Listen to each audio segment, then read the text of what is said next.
अब मैं गुजारिश करूंगा हमारी आज की पुरवकार रंगारंग तकरीब के मेहमान खुसूसी वजीर आजम इस्लामी जमहूरिया पाकिस्तान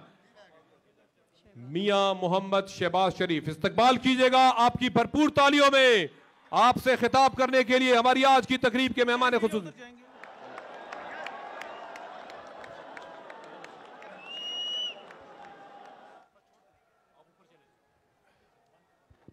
बिस्मिल्लाहिर्रहमानिर्रहीम। मोहतरम जनाब अब्दुल वली खान काकड़, गवर्नर बलोचिस्तान, मोहतरम जनाब मीर अब्दुल कद्दूस बजंजो, वज़ीर आला बलोचिस्तान, ज़ी वक़ार वफाकी वज़रा, सूबाई वज़रा और चेयरमैन स्पोर्ट्स कमेटी अब्दुल अजीज़ उकेली और पाकिस्तान से तशरीफ़ लाए हुए अजीम खिलाड़ियों, कोचस, कौम के बेटों और बेटियों जिन्होंने अपनी मेहनत और काबिलियत से न सिर्फ पाकिस्तान में आपने अपना नाम रोशन किया बल्कि बैरूनी ममालिक में आपने मुमताज़ पोजीशंस हासिल करके पाकिस्तान के सरसब्ज़ हिलाली झंडे को और ऊंचा किया। मैं आज अपनी तरफ से,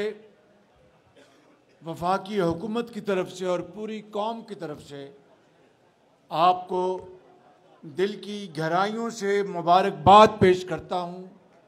और बलूचिस्तान के वज़ीर आला को और बलूचिस्तान के गवर्नर को और इंतज़ामी कमेटी को मुबारकबाद पेश करता हूँ कि जिन्होंने इस शानदार तकरीब का इनेकाद किया और इसके साथ साथ लॉ इन्फोर्सिंग एजेंसीज़ को जिन्होंने बहुत शानदार यहाँ पर इंतज़ामात किए, आपकी हिफाजत के लिए हिफाजती इक़दामात उठाए। मैं उन सब को दिल की गहराइयों से मुबारकबाद और शुक्रिया अदा करता हूँ। आज ये नेशनल गेम्स 19 साल बाद कोयटा में मुनक़िद की जा रही हैं। ये एक बहुत बड़ा मुबारक वाला दिन है कि 19 साल बाद इस शहर में, जहाँ पे 1948 में हज़रत कायद आज़म तशरीफ़ लाए थे और बलूचिस्तान के ज़ोमा ने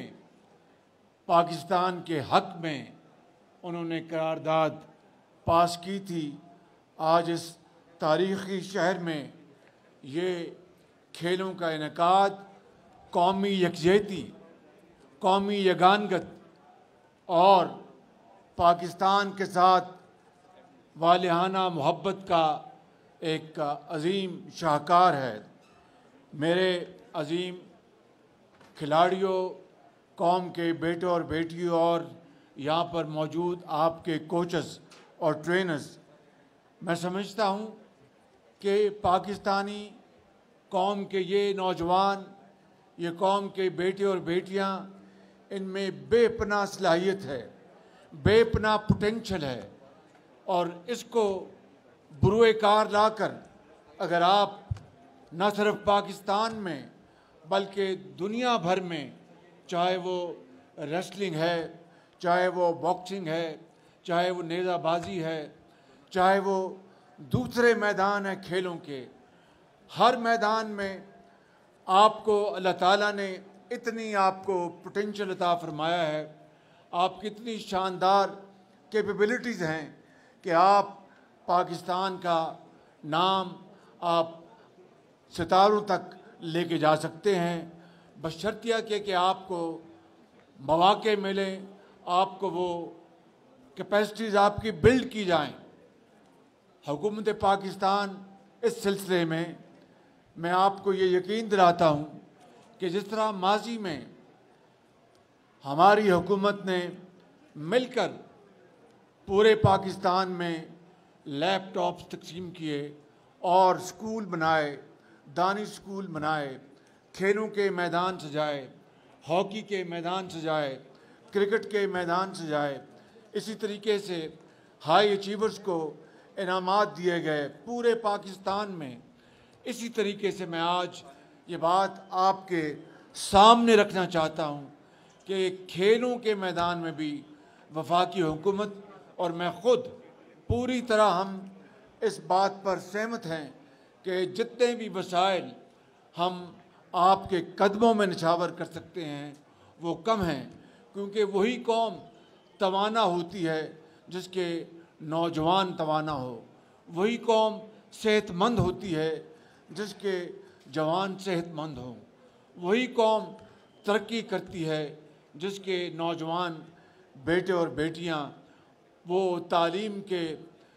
जेवर से आरास्ता पैरास्ता हों। तो मैं समझता हूँ कि जिस तरह इस शहर में, इस शहर को, बलूचिस्तान को अमन का गहवारा बनाया गया, पाकिस्तान को अमन का गहवारा बनाया गया अजीम कुर्बानियों के नतीजे में। आपको याद होगा कि आज से 15-20 साल पहले किस तरह दहशत गर्दी ने पाकिस्तान में तबाही मचाई थी और कोई शहर, कोई कोना, कोई गांव, कोई देहात दहशत गर्दी से न बचा था। लेकिन बिलाखिर अफवाज पाकिस्तान ने, लॉ इन्फोर्सिंग एजेंसीज ने मिलकर ये फैसला किया कि हमने इस दहशत गर्दी का कलाकमा करना है, चाहे वो कोयटा हो, चाहे वो पेशावर हो, चाहे वो कराची, लाहौर हो या फिर बलूचिस्तान के दूर दराज इलाके हों। हमारे इन सपूतों ने जिस तरह पाकिस्तान बना तो हज़रत कायद आज़म की तहरीक में लाखों लोगों ने कुर्बानियाँ दी और खून के दरिया अबूर किए, तब पाकिस्तान मार्ज वजूद में आया। आपके बड़ों ने, उन्होंने पाकिस्तान के लिए बड़ी कुर्बानियाँ दी। इसी तरीके से दहशत गर्दी के ख़ात्मे के लिए जिस तरह हमारी अफवाज के जवानों और अफसरों और उनके बच्चों ने कुर्बानियाँ दी, कई मस्जिदों में उनके ऊपर हमले हुए, कहीं GHQ में हमले हुए, कहीं पेशावर में आर्मी पब्लिक स्कूल में हमले हुए, और किस तरह एक ऐसी मुनज़्ज़म दहशत गर्दी की लहर ने पूरे पाकिस्तान को अपनी लपेट में ले लिया था। लेकिन अल्लाह ताला का बेपाया फजलो करम है कि उन अजीम माओं के बेटों ने जामे शहादत नोश किया और इन दहशत गर्दों का हर जगह मर्दानावार मुकाबला करके उनका ख़ात्मा किया।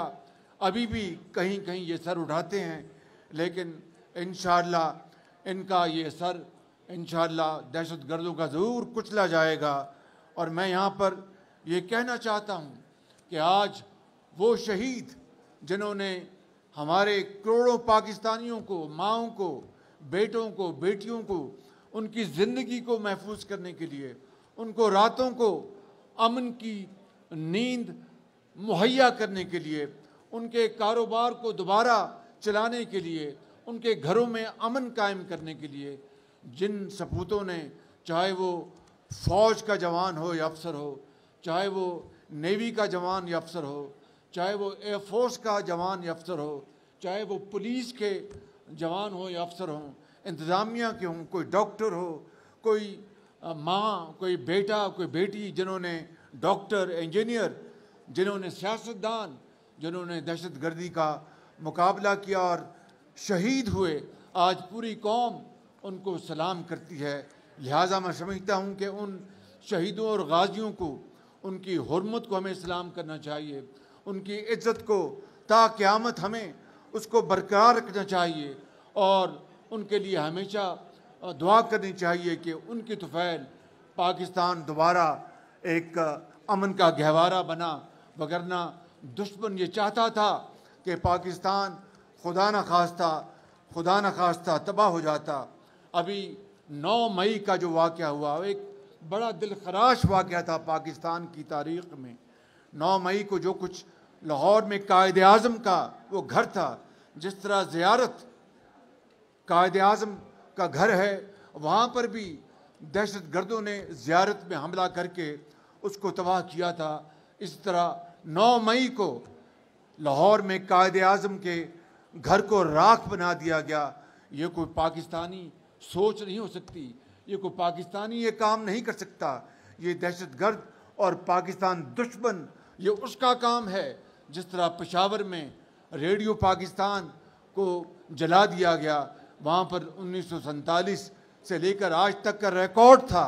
किस तरह जब पाकिस्तान मार्ज वजूद में आया 14 अगस्त को, किस तरह पाकिस्तान की आज़ादी की नवीद सुनाई गई, उस रेडियो पाकिस्तान को वहाँ पर उसको तबाह कर दिया गया। GHQ रावलपिंडी में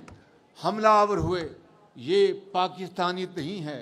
ये कोई हुब्बुल-वतनी नहीं, ये सरीहन दहशत गर्दी और पाकिस्तान दुश्मनी है। मेरे नौजवान, मेरे बच्चों और कौम के अजीम मेमारों और पाकिस्तान के